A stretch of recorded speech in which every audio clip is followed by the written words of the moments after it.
झारखंड एक ऐसा प्रदेश जिसे आदिवासी बहुल राज्य कहा जाता है, लेकिन सबसे बड़ी विडंबना है कि अलग राज्य होने के बावजूद 23 से 24 वर्षों बाद भी आज भी झारखंड के आदिवासी अपने हक अधिकार के लिए जद्दोजहद कर रहे हैं। वर्तमान में मामला है पेशा कानून जेपीआरए का। इन तमाम मुद्दों पर बात करने के लिए हमारे साथ एक ऐसे शख्सियत है जो किसी तारीफ के मोहताज नहीं, अपने आप में क्रांतिकारी है, अपने आप में एक बड़े शख्सियत है, सूर्य सिंह बेसरा जी। बेसरा जी, सबसे पहले आपका टीवी 45 में बहुत बहुत स्वागत है। धन्यवाद, जोहार। दादा, बात करेंगे कि 23-24 वर्ष बीत गए, लेकिन क्या झारखंड राज्य के आदिवासी सिर्फ आंदोलन ही करते रहेंगे, सिर्फ जद्दोजहद ही करते रहेंगे? वर्तमान में पेशा कानून जेपीआरए क्या है ये सब? सबसे बड़ी बात है, संविधान में बहुत महत्व दिया जाता है। पहला तो इस देश में सबसे बड़ा महत्व दिया जाता है राष्ट्रपिता महात्मा गांधी। नोट में भी अब वोट में भी महात्मा गांधी मिलेगा, और महात्मा गांधी भारत देश का राष्ट्रपिता है, उसका जगह दूसरा नहीं ले सकता है। दूसरा सबसे बड़ा महत्व जगह है वो है आपका डॉक्टर अंबेडकर, संविधान के निर्माता। झारखंड में सबसे बड़ा महत्वपूर्ण है बिरसा मुंडा। बिरसा मुंडा का जयंती 15 नवंबर को है, और इसीलिए अटल बिहारी वाजपेयी के प्रधानमंत्रित्व काल में लाल कृष्ण आडवाणी जो गृह मंत्री थे, इन लोग पार्लियामेंट में इन लोगों ने बिल पास किया और सरकार गठन किया। कौन तारीख को? भगवान बिरसा मुंडा के जयंती 15 तारीख को। यानी भगवान बिरसा मुंडा 24 साल के नौजवान थे। झारखंड 24 जिलों का राज है, भगवान बिरसा मुंडा 24 साल का नौजवान था। झारखंड में 24 जिला का राज है। झारखंड में 24 वर्ष भी बीत गया। 24 हुआ ना, भगवान बिरसा मुंडा 24 जिला का झारखंड, ठीक है, 24 साल का झारखंड। बाबा जी, 24 घंटे आदिवासी आंदोलन करते हैं। और आदिवासी मुख्यमंत्री पूरे इन 24 वर्षों के अंदर में 14 मुख्यमंत्री बना। अपवाद स्वरूप भी बोलेंगे, गैर आदिवासी भाजपा के रघुवर दास सरकार, रघुवर दास बने, 5 साल कार्यकाल पूरा किया 2014 से 2019। क्योंकि मैं किताब भी लिखता हूँ ना, जो मैं बोल रहा हूँ ना देख के नहीं बोल रहा हूँ, मैं जो पेन पेपर पकड़ता हूँ तो पोथी बन जाता हूँ, इतना मेमोरी आता है, मैं लिखते जाता हूँ। तो 5 साल कार्यकाल पूरा किया, लेकिन रघुवर दास का एक चीज बहुत बड़ा चीज विडंबना हुआ। रघुवर दास ने स्थानीय नीति ऐसा बना दिया कि 1985 में जो जन्म लिया है झारखंड में, वो यहाँ का स्थानीय मूलवासी को कर दिया। बाद की सरकार में उसको रिजेक्ट कर दिया है। दूसरा बड़ा गलत काम किया कि सीएनटी एक्ट, एसपीटी एक्ट को संशोधन कर दिया ताकि आदिवासी का जमीन बेच सके, उद्योग भी लोग ले सके। वो नहीं कर सकता है। सीएनटी एसपीटी एक्ट भारत का संविधान के 9वें अनुसूची में सूचीबद्ध है, और 9 अनुसूची का प्रावधान विधानसभा में संशोधन नहीं होगा, लोकसभा में भी नहीं होगा, और 9वें अनुसूची में कोई अदालत में चुनौती नहीं दे सकता है। सेफ गार्ड है वो कानून, और राष्ट्रपति अपना विवेकाधिकार जब महसूस करेगा, उनके कॉन्सेंट के बिना 9 सूची के कोई भी सूचीबद्ध कानून फेरबदल नहीं होगा। लेकिन कैसे 9 शेड्यूल है या नहीं है, सीएनटी को चेंज कर दिया, तो बड़ा मिस्टेक हुआ। चलो जो भी हो, मैंने एक गैर आदिवासी 5 साल पूरा किया भाजपा का, बाकी तो सब आदिवासी मुख्यमंत्री बने। बाबूलाल मरांडी 2.5 साल है, मधु कोड़ा 2 साल में 4,500 घोटाला, वो भी इतिहास है।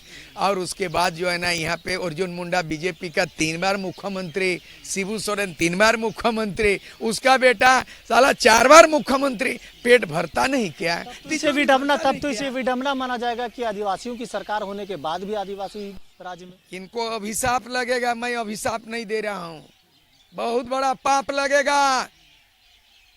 कोल विद्रोह 1832 को उल्केशन बना, बिरसा मुंडा उलूलन सीएनटी एक्ट बना, संताल हुल एसपीटी एक्ट बना। आप इनको आप अवहेलना नेता बनते हो, ये नालायक लोग हैं। ये जो यहाँ के बाद काल से जो शुरू होगा, इसको रोक नहीं सकता है। भूकंप नहीं है, ज्वालामुखी फटने वाला है। लड़ाई करके राज मिला, भीख मांग के राज नहीं मिला। लेकिन सत्ता का आप काबिज होने के बाद आप आदिवासियों को आप दर दर भटका रहे हो।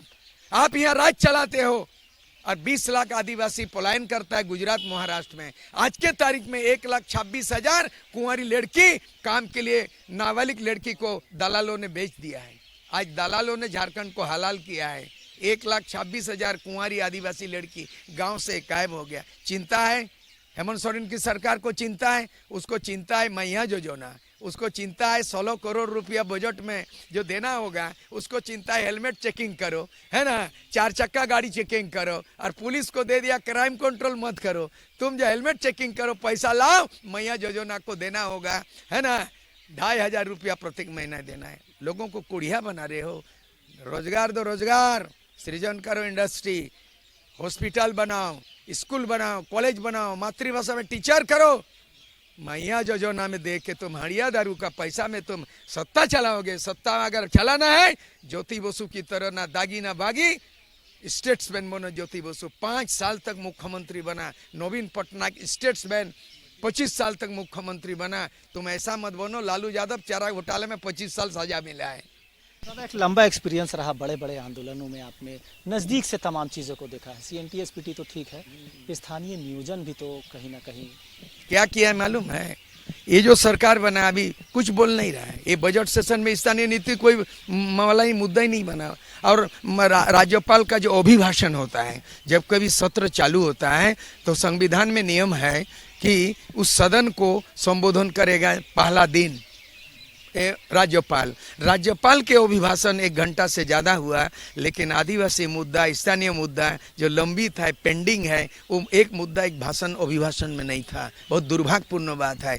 पिछली बार जो मैंने तीसरा मुख्यमंत्री बना, उस समय डंके के चोट में 2 विधेयक पास हो गया विधानसभा से। एक था 1932 के आधार पर स्थानीय नीति पारित कर दिया। उसमें क्या जोड़ दिया? ये नियम नीति तभी लागू होगा जब संविधान के 9वें अनुसूची में सूची होगा। संविधान के 9वें सूची राज्य सरकार के क्षेत्र का अधिकार क्षेत्र नहीं है। संविधान के 9वें अनुसूची क्या होगा कि सेंट्रल गवर्नमेंट के अंदर में है, ठीक है। कैबिनेट पारित होगा, लोकसभा पारित होगा और राज्यसभा पारित होगा, लेकिन इस तरह से किया। और यहाँ पे आरक्षण नीति क्या किया? आरक्षण नीति ने कर दिया कि 77% जो है उसको आरक्षण का सीमा बढ़ा दिया, और तभी लागू होगा जो 9 अनुसूची में होगा। तो उल्लू बनाया ये आदमी ठो। दूसरी बात, दादा सूर्य सिंह बेसरा जातीय जनगणना पर कितना समर्थन करते हैं? नहीं, जातीय जनगणना होना चाहिए, लेकिन परिसीमन नहीं होना चाहिए। हाँ, नहीं, 6 शेड्यूल में नहीं, जम्मू कश्मीर में परिसीमन नहीं होता। हम 5th शेड्यूल एरिया में आज रिजोल्यूशन ले लिया।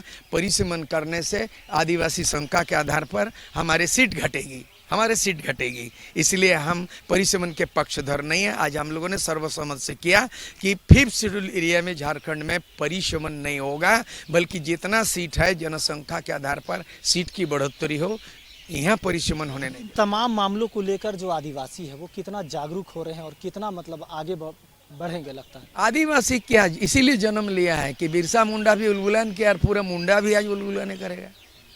आदिवासी लोग इसीलिए जन्म लिया है कि सिद्धू कानू लोग 1855 में लड़ा, गोली खाया, और उसके बाद जो है ना आज भी संताल लोग सड़क पर उतरेगा। ये आदिवासी हो में कोल्हान में इसीलिए जन्म लिया है कि कोल विद्रोह होगा। ये आदिवासी लोग 1 जनवरी 1948 को खरसों में गोलीकांड हुआ, हजारों लोग शहीद हो गया। आज तक अता पता झारखंड सरकार ने जांच कमीशन नहीं बैठा है। जलियांवाला हत्याकांड से बड़ा कांड हुआ था। जलियांवाला हत्याकांड 1919 में घटना घटा। कितने लोग मरा, कौन मरा, उसका जांच रिपोर्ट है, उसका नेम प्लेट में है। लेकिन हमारा खरसों में, चाईबासा में, सरायकेला में 1 जनवरी 48 को गोलीकांड हुआ, हजारों मरे। किसका बेटा गया, किसका भाई है, कोई, ये सब मजाक बात है। सरकार चला रहा है। मैं 24 घंटा अगर CM कुर्सी में आते बिना गवर्नर का मैं वो कानून बना देता है। वो नायक फिल्म नहीं, अनिल कपूर का नहीं बोल रहा हूँ कि 1 दिन का मुख्यमंत्री बनता, 1 पैसा खर्चा नहीं करते, सवेरे जो है ना, मेरे दिल की इच्छा ऐसा है, मैं जो कर सकता हूँ। ये एक तरह से अल्टीमेटम कहेंगे। चाह रहा हूँ कि अगर मैंने हेमंत सोरेन कि हमको 24 घंटा छोड़ दे, मैंने सुबह से लेकर शाम सवेरे गवर्नर से शपथ लेंगे, वही बगल में हम कैबिनेट बैठा देंगे और ऐसा कानून बनाएंगे जो आज 32 गो कानून आज बन गया। आज 32 जनजातियों का 32 विधेयक पारित किया। आज सूरज सिंह बेसरा के पहल से मैं झारखंड के सभी लंबित मामले को एक दिन में विधेयक कानून बना देता है, मैं वर्ल्ड रिकॉर्ड बनाता। अब ऐसे में आंदोलन की तैयारी रूपरेखा क्या होगी, कैसे आगे? होगा अब असहयोग आंदोलन होगा। महात्मा गांधी असहयोग किया था ना ब्रिटिश के खिलाफ, अब आदिवासी लोग इस सरकार के खिलाफ असहयोग आंदोलन चलाएगा। हम जो आज प्रस्ताव पारित किया, हम धरना जुलूस नहीं जाने वाले हैं, भूख हड़ताल में आदिवासी नहीं बैठेगा। चलो मोराबादी, चलो मोरा, सबे मोराबादी ये चलता है, साला मोरा ही दिलो रे, साला मोराबादी मोराबादी बोल के। अब नहीं चलेगा। अब हम लोग कोई मेमोरेंडम नहीं देंगे, कागज एक मुश्त देंगे, लागू करो नहीं तो get out, right to recall. बिल्कुल, तो ये थे हमारे साथ क्रांतिकारी सूर्य सिंह बेसरा, जिन्होंने साफ तौर पर अल्टीमेटम देते हुए कहा है कि हमें 24 घंटा का समय दे दो, हम तमाम चीज़ों में बदलाव ला देंगे। साथ साथ ये भी कहा है कि अब देश के आदिवासी आंदोलन नहीं करेंगे बल्कि अपना राज चलाएंगे, और कहीं ना कहीं इसकी शुरुआत हो चुकी है। एक बड़े आंदोलन, एक बड़े उलगुलान की तैयारी झारखंड में भी चल रही है। आदिवासी कहीं ना कहीं अब अपने उलगुलान की राह पर निकल चुके हैं। अब देखना होगा सूर्य सिंह बेसरा और तमाम आदिवासी अगुआ के नेतृत्व में ये आदिवासी कौन से शिखर पर पहुंचते हैं, या फिर आंदोलन करना ही इनका काम रह जाएगा। सहयोगी सतीश के साथ मोइजुद्दीन, TV 45 रांची।